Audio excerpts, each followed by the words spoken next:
Hello friends, Mandar here. I'm back with another video. Today we'll talk about one of the topics that had come recently regarding Trump's statement regarding stapled green cards to the US diploma and degrees. So he's saying that if you study in the United States and if you get a degree, you'll get a stapled green card along with the degree. How practical is it? We'll talk about it. We'll also talk about what are the implications of his second term coming into office in the immigration perspective. We'll talk about Department of Labor processing time, which have been growing exponentially. And then we'll talk about the naturalization fact sheet that USCIS has been publishing. So a lot of packed content, guys. Watch this video until the end and let's get started.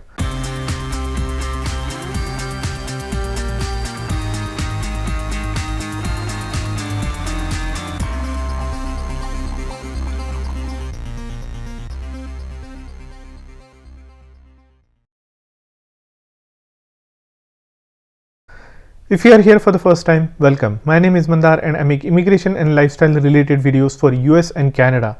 I'm not an immigration lawyer, so anything that I say on this video or on my channel is for information purpose only. And for your specific immigration needs, before you take any action, you should hire a competent immigration lawyer. Check out the links in the description because you might find something interesting and that will support the channel as well. And while you are down there, your like will be greatly appreciated. I still see about 3/4 of my viewers are not subscribed. So if you hit that subscribe button, that will make sure that you will get the notification as soon as I post my future videos. Now let's get into the first topic of today, which is in one of the interviews, the former president announced that he is going to be willing to give green cards to anybody who studies in the United States. So what does he mean by that? He means that if people come from other countries to United States for studies, because of the current immigration process, it's very likely they will not be able to get their green card soon enough and they will be forced to leave the country. This will mean the reverse brain drain that will happen from the United States. So people come here to study, they get their degrees, college, earn experience, and then they are not able to stay here because of the broken immigration system. So what Trump suggested, and this is what was supported by a lot of tech companies, is that he will consider giving out green cards to people who get a diploma or a degree in the United States by studying full-time college courses such as 3 years or 4 years degrees. Now it is a bold statement to make and a very popular one, because if that happens, if that turns into a reality, it will alleviate the problems for a lot of students and they will get their green cards right away and will be put on path to the citizenship. So this way they will be able to focus on the innovation and making great products and great companies, build new companies and contribute to the US economy. But how practical is it? Now the missing factor in this is the number of green card availability. Now Congress has not increased the cap on the green cards from the last 30 to 35 years. So the current green card cap has been in place for more than 3 decades. It has not been increased, and year after year many efforts were made by the Congress to increase this cap, but they were unsuccessful. And this happens when the government flips from Republicans to Democrats and so on. They are not able to come to a consensus regarding how much increase or if there is an increase needed at all. Now the reason this is important is because even though he might try give out the green card, they may have to come from some of the caps. Now the only cap exempt green cards are from that of the marriage based petitions and close family members such as parents. Other than that, every other green card is subject to the cap. So unless Congress raises this cap, I don't know how practical it will be to implement this giving out the green cards along with the college degrees. So even though that was an impressive statement made by the former president, I don't know how much practical it's going to be or even if he will be able to do that. So that's a question mark. Let me know in the comment section below what you think about it. I know there has been a lot of chatter, a lot of people have come to me regarding expressing my thoughts on this particular topic. I don't think that's going to happen at all. Even if there is an intent, there is not going to be a practical way of implementing it, just in terms of the visa numbers. And that brings me to the sponsor of today's video. Have you ever done the Google search of your own name?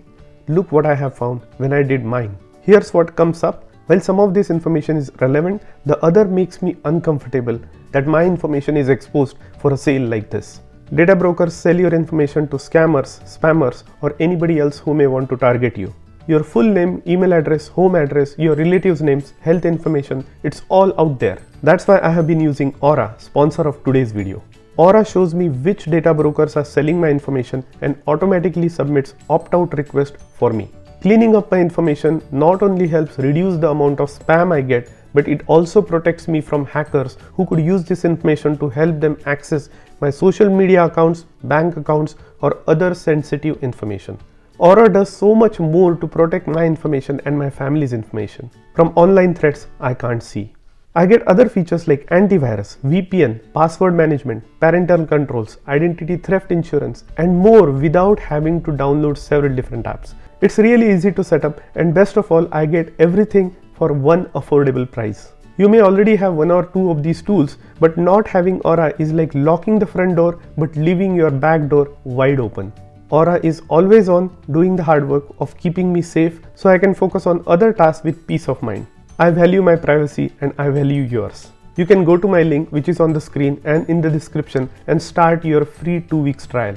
So protect your information, your family, and have a peace of mind. That's Aura.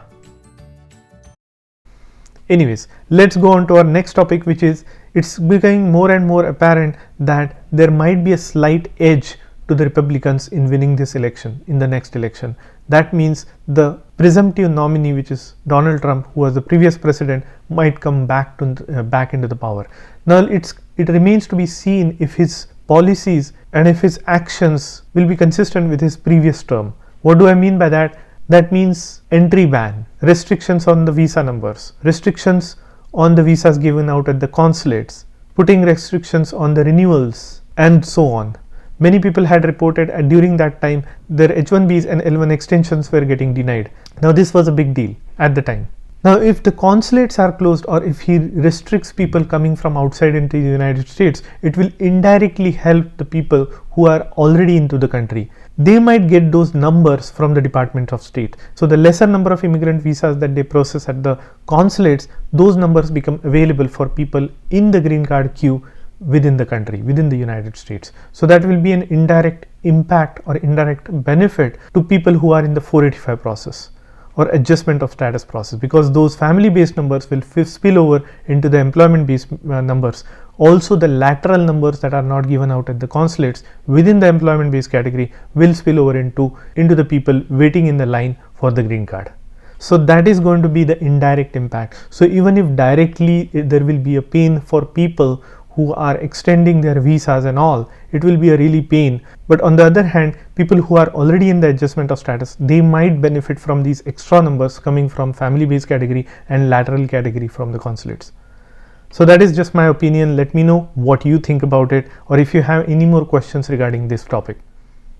Now let's look at Department of Labor processing time. Now a lot of people have reported back to me that the labor processing time or the perm processing time is taking way long. It used to be that the perm processing would be approved within 3 to 5 months. That was the norm just a few years back. But in the last 2 or 3 years, I would say that processing time has increased drastically.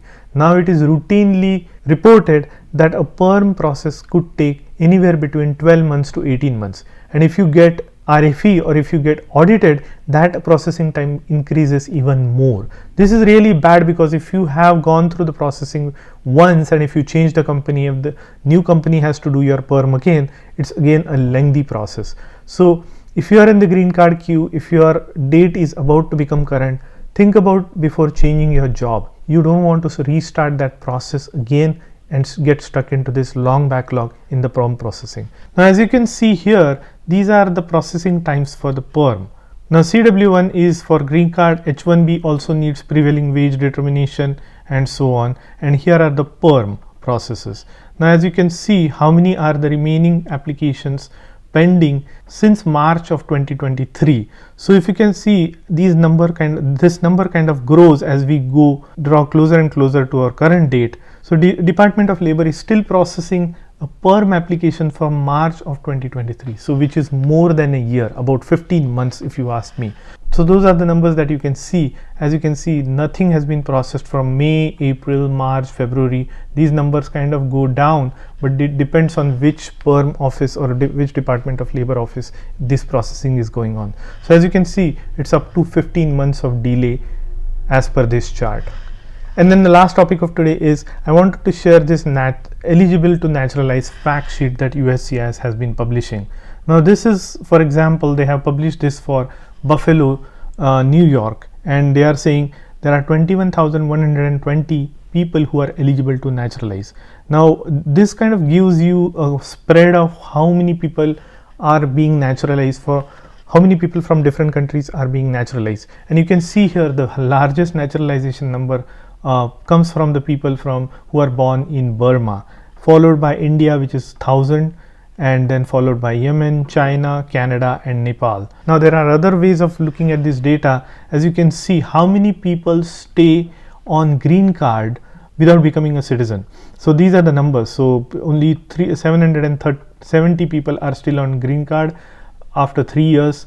After 4 years, majority of the people become eligible to apply for citizenship. Say marriage based or family based petitioners, they only have to wait 3 years on a green card before they can apply for citizenship, whereas employment based people have to wait for 5 years. So as you can see, there is a big jump in the numbers after 5 years. There are also a lot of people who are waiting for more than 2800 or 1100 for almost 13 years on green card. Now this is the data only for New York. You can extrapolate this data for overall United States, how many people are waiting for citizenship.